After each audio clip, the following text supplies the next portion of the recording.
Alhamdulillahirabbil alamin wa bihi nasta'inu ala umuri dunya waddin. Wassalatu wassalamu ala asyrofil anbiya'i wal mursalin wa ala alihi wa sahbihi ajma'in. Amma ba'du.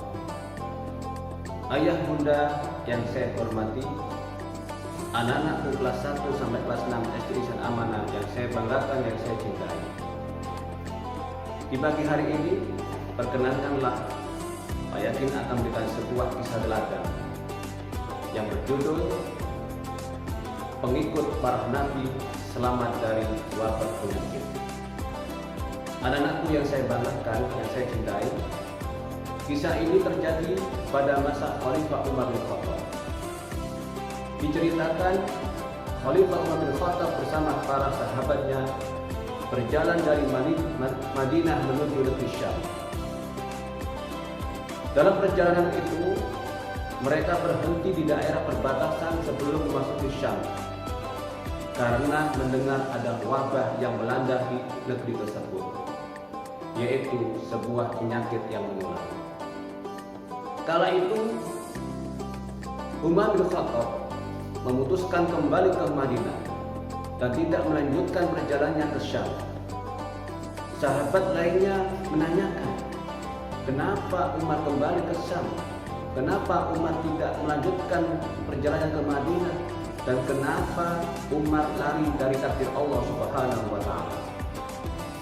Mendengar pernyataan seperti itu, Umar menyampaikan kepada sahabat, yang mana ini diberkat oleh hadis Nabi yang artinya Muhammad SAW pernah berkata, jika kalian mendengar wabah melanda suatu negeri, maka jangan kalian memasukinya.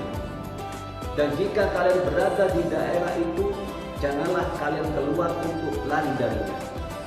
Hadis riwayat Bukhari. Seperti hanya wabah corona ini, anak-anak, ketika di suatu tempat, desa, kota, bahkan negara, jika tersebar virus corona, maka warga tidak diperbolehkan keluar dan tidak diperbolehkan orang masuk ke tempat tersebut. Kenapa demikian? Dikhawatirkan wabah corona akan menyebar.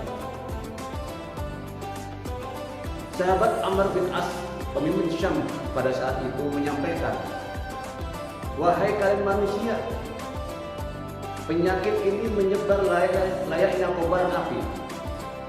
Jaga jaraklah dan berpencarlah kalian dengan menempatkan diri di gunung-gunung.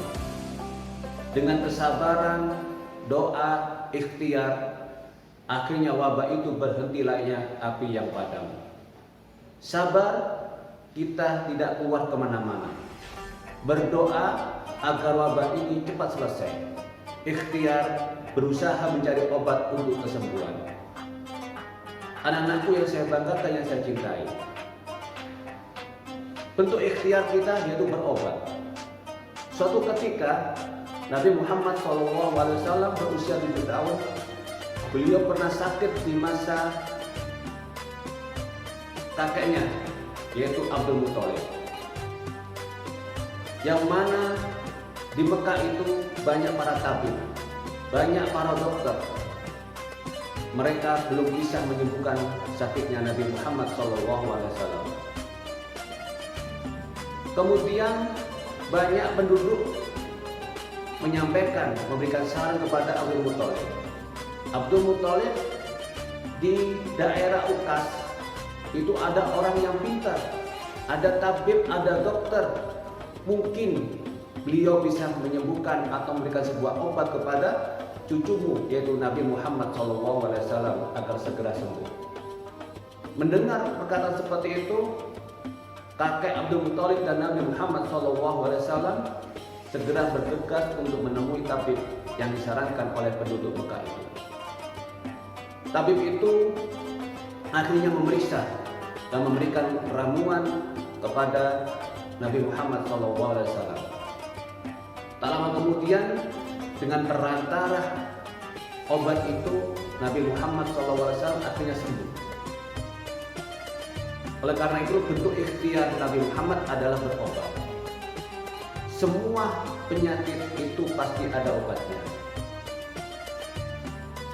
Yang mana ini juga dikisahkan ada sahabat Usama bin Syarif menghadap Rasulullah. Di tempat itu Usama menjumpai para sahabat sedang duduk dengan khusyuk sekali. Usama mengucapkan salam, "Assalamualaikum," dan para sahabat menjawab, "Waalaikumsalam." Kemudian Usama duduk di tempat itu. Di saat kemudian banyak orang Arab berdatangan berbagai arah. Mereka bertanya, "Wahai Rasulullah, apakah kita harus berobat?" Beliau menjawab, "Berobatlah. Sesungguhnya Allah tidak menurunkan penyakit kecuali menurunkan pula penyembuhnya, kecuali satu penyakit, yaitu usia tua." Anak-anakku yang saya banggakan, yang saya cintai, di masa corona ini kita harus percaya takdir Allah dan kita harus berikhtiar mencari obatnya untuk menghilangkan penyakit itu. Alhamdulillah, insya Allah di SD Insan Amanah ini akan dilaksanakan vaksin yang diberlakukan untuk anak-anak kelas 1 sampai kelas 6. Oleh karena itu, bentuk ikhtiar kita adalah vaksin. Kalau anak-anak mengikuti vaksin, insya Allah kita berusaha berobat agar kita dijauhkan yang namanya corona. Mudah-mudahan bentuk ikhtiar dengan vaksin yang akan dilaksanakan senantiasa anak-anak diberi sehat oleh Allah Subhanahu wa taala, selalu bahagia dalam kehidupannya. Kita berdoa pada Allah Subhanahu wa taala semoga wabah corona ini segera hangus di permukaan bumi ini dan kita akan senantiasa selalu bahagia. Demikian kisah yang dapat saya sampaikan. Insya Allah sedikit apa yang disampaikan bisa memberikan manfaat untuk kita semua. Ihdinas siratal mustaqim. Wassalamualaikum warahmatullahi wabarakatuh.